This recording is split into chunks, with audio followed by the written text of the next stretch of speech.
Bangla film industry কি সত্যি তলানিতে ঠেকে গেছে? সত্যি কি বাংলা ফিল্ম ইন্ডাস্ট্রির পতনের দিন শুরু হয়ে গেছে? সামনে এসেছে এমন কিছু সত্য যেগুলো দেখলে চমকে যাবেন আপনি, যেমনটা চমকে গেছি আমি। বন্ধুরা, Mithun, welcome to my channel Mithun movie জাদু। ভিডিও শুরুতে গুরুজনদের জানাই আমার প্রণাম, ছোটদের জানাই আন্তরিক ভালোবাসা এবং শুভেচ্ছা। বন্ধুরা, আজকের এই ভিডিওতে কোনো ফিল্ম রিভিউ বা কোনো ফিল্মের অ্যানালাইসিস কিন্তু আমি করব না। আজকের ভিডিওতে কথা বলবো টলিউড ফিল্ম ইন্ডাস্ট্রির এমন একটা দিক নিয়ে যেটা সম্প্রতি আমার সামনে এসেছে এবং আমি রীতিমতো চমকে গেছি। আজকে সেই ফ্যাক্টগুলো তোমাদের সামনে তুলে ধরবে এবং আমি জানি এই ফ্যাক্টগুলো শুনলে তোমরাও রীতিমতো চমকে উঠবে।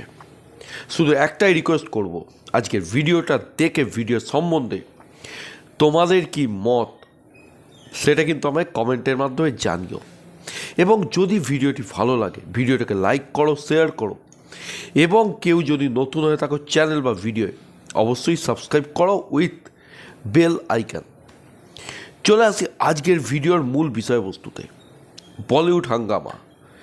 বলিউড হাঙ্গামা এমন একটি মিডিয়া যেখান থেকে আমরা প্রত্যেকটা ইন্ডাস্ট্রির মুভির যথাযথ সঠিক খবর পাই।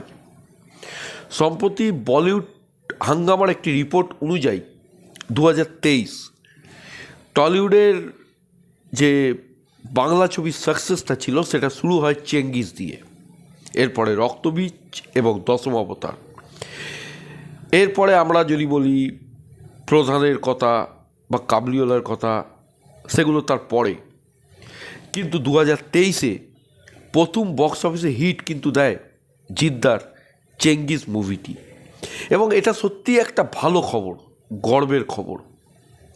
কিন্তু তারপর যে সত্যটা সামনে এসছে, যেটা অনেকেই হয়তো তোমাদের সামনে তুলে ধরতে চায় না, আজকে সেটাই আমি তুলে ধরব। এই খবরটা যতটা ভালো তার পেছনের সত্যটা কিন্তু ততটাই ইন্ডাস্ট্রির পক্ষে বা সিনেমা প্রেমিক দর্শকদের পক্ষে ততটাই আশঙ্কাজনক। চেঙ্গিস, দশম অবতার বা রক্তবীজের মতো মুভি হিট হলেও আয়ের দিক থেকে বাংলা ফিল্ম ইন্ডাস্ট্রি 2023 2022 তুলনায় অনেকটাই পিছিয়ে গেছে। যেখানে 2022 বাংলা ফিল্ম ইন্ডাস্ট্রির টোটাল আয় ছিল 77 lakhs, সেখানে 2023 সেটা নেমে দাঁড়িয়েছে 66 lakhs। এবং ফুটফলস যেখানে 2022 ছিল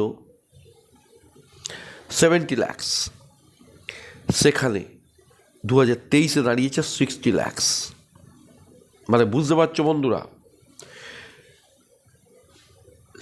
70টা হয়ে গেছে 77, বা যদি ঘুরিয়ে বলি 77টা হয়ে গেছে 66,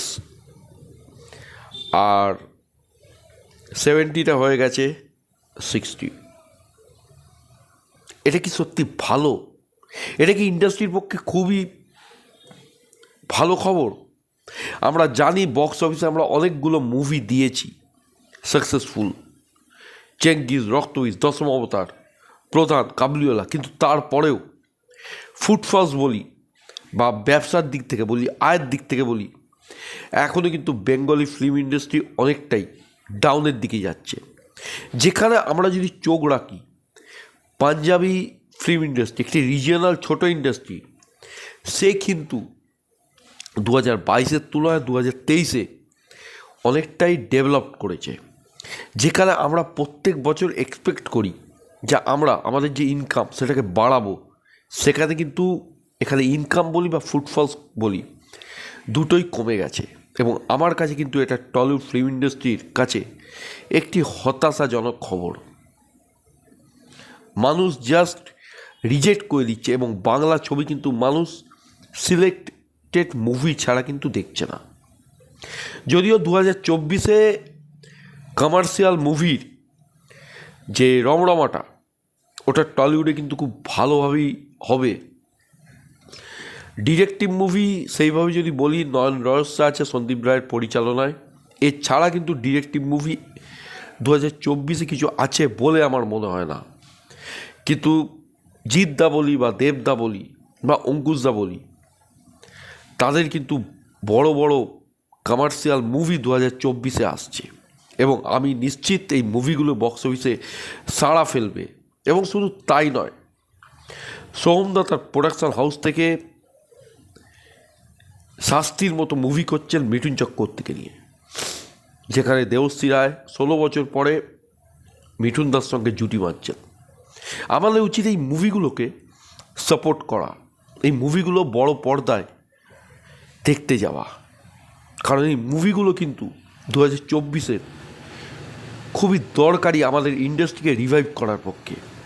সাপোর্ট করা উচিত পারিয়ার মতো কমার্শিয়াল মুভিকে, তবেই কিন্তু বাংলা মুভি ঘুরে দাঁড়াবে। কারণ 2024 প্রত্যেকটা অ্যাক্টর নিজেদের মতো করে কিন্তু কমার্শিয়াল মুভি আনছেন, যা শুরুয়াতটা যশ দাশগুপ্ত করেছেন।